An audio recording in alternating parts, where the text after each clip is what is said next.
Okay, so first things first, 20 foot across. Can I put a gutter on here? Absolutely. Hidden hangers. Let me see what's underneath of here. Well, you've got bigger fish to fry, and that's this. See this separation? This is where rain goes. And I can stick my fat fingers right down. I can get my whole hand in there if I wasn't wearing my jewelry.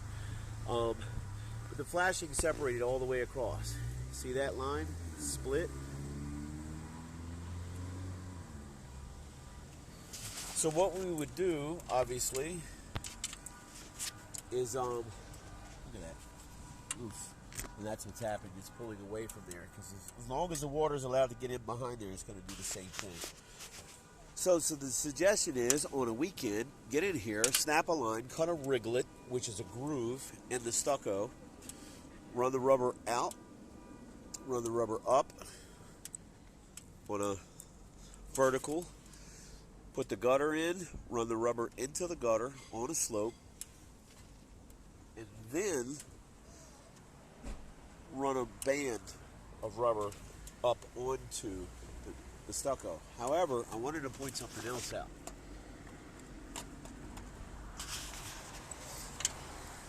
All four of these windows got to be caulked.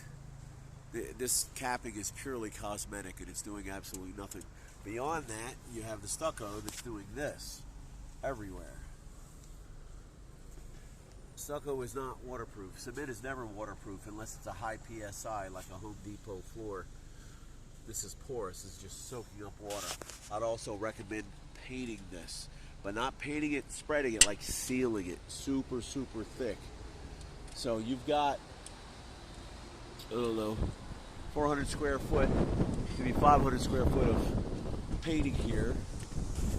And let me show you something. Let me go down.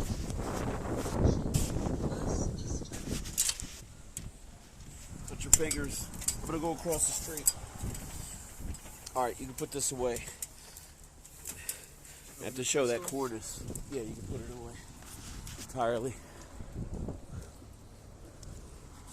So this cornice looks like a piece of drip edge that somebody, let me do this, that somebody put on there.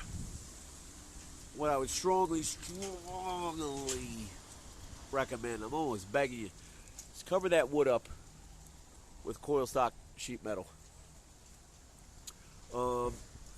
Take some gray siding and catch a lip, J-channel going across, do metal capping, and then a piece of capping up underneath, and then run the same type of soffit up top. So you got 19 foot of gutter up top, 20 foot of gutter down here. So yeah, so I'll run that over to my buddy, and then we could just tie into the existing drain, which is interesting here. What does this do? This does nothing. Is this legal for ice? I don't know. However, yeah, that's what I would do. Just 19 foot up top, replace the cornice. Nobody probably wants to do that though, because it's about $2 grand to do that. But if I do it, you can cut some corners. You definitely got to seal this. And I say seal instead of paint because people take paint and they try to stretch it and stretch it and stretch it, and they're flinging the roll around. The paint gets all over them. It gets all over the tarp everywhere except for the surface it's supposed to be. You go a heavy coating with the bare brick and masonry stucco paint, you know, with the 1.5 inch nap. Do rubber across here and flash that and do the gutter. The rubber should run you about $500 across there because you got to put a new roof on that. You got to close those gaps up there. That's just no. The gaps that are, you can see them from across the street. See this? Right there, where the old cement is. it's split open, and over here it's split open, it's taking on water, so it's separating. That's that spot in the stucco I showed you pulling away behind the spout up there. Cover that cornice, seal this. It looks nice everywhere else. You should make that look nice too. And then match that color up top, or at least as best as possible.